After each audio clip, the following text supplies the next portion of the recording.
Hi. Hi. How are you?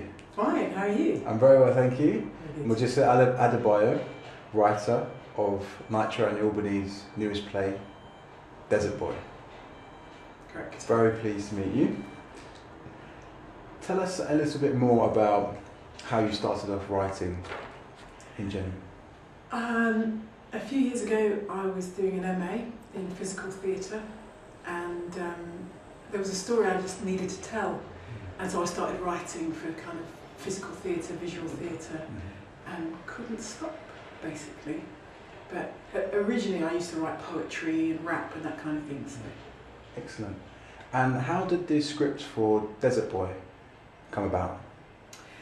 Basically the director, Felix Cross, had an idea for a story that he really wanted to tell, which was basically the story of a man who gets captured as a slave in Mali, gets taken to America, ends up fighting with the British against the Americans in the War for Independence, and then ends up coming to England as a kind of abandoned soldier, commits a petty crime and gets transported to Australia on a prison ship.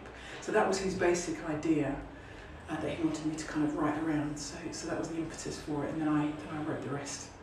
And so the idea kind of came from Felix, and then you've jumped in and developed a proper story from an idea. How was that? Because I can imagine your previous scripts and your stories very much came from your heart.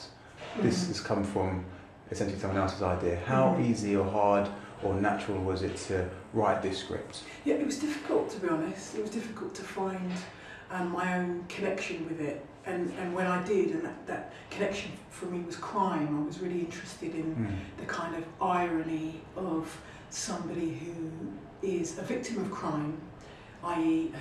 a slave, somebody who's kidnapped and abused, ending up becoming criminalised and eventually dying a criminal. And I was really interested in that kind of trajectory.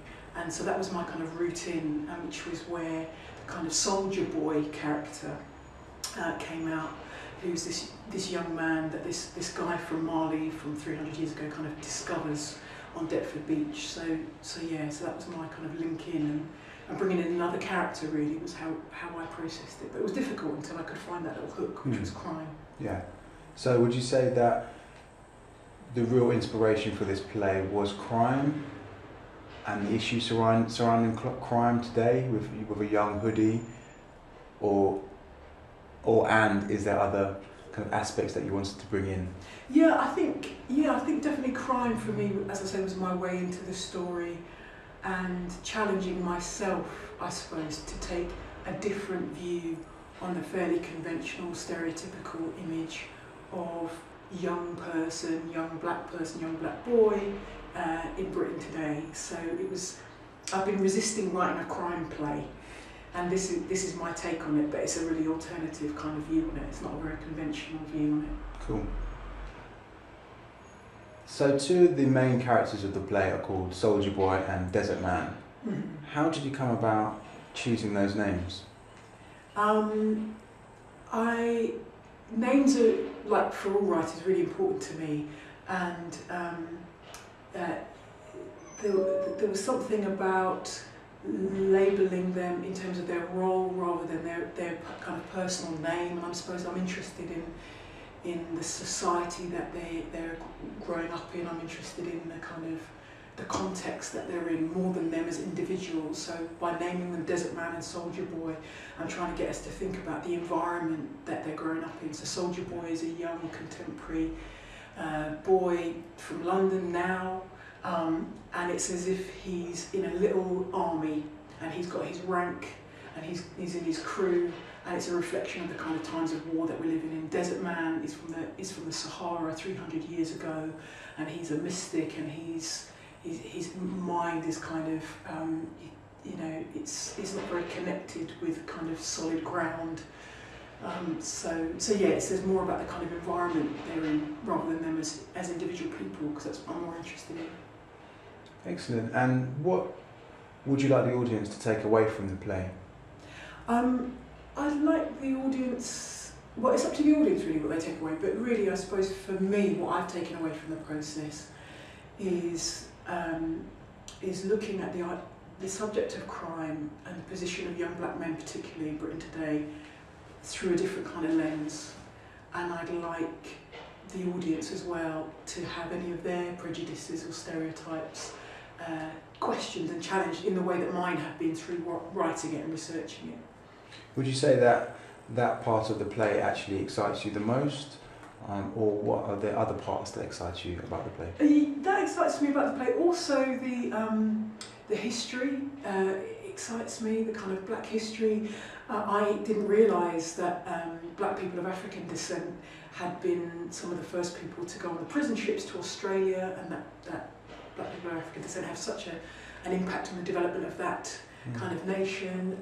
I didn't know that black British men, many of them had fought in the American War for Independence on the side of King George. I didn't know all that history, and that kind of really excites me as well. Wow, so have you learned a lot more from history by writing this play? Yeah, I've learned a lot of my own black history through writing the play, which is great. Yeah. And so do you think that young people would be interested in that side of it as well as the kind of hoodie side of the story? Yeah, like me, I hope they're inspired, I hope they're educated by it, I hope they are excited by it, and I hope they can make connections between some of that kind of 300-year history and now in the way that I've done. But I also want to be surprised. You know, creativity begins with surprises, so I want to be surprised by what the audience find in it. I'm sure they'll find things in it that I didn't write or I didn't think about when I created it.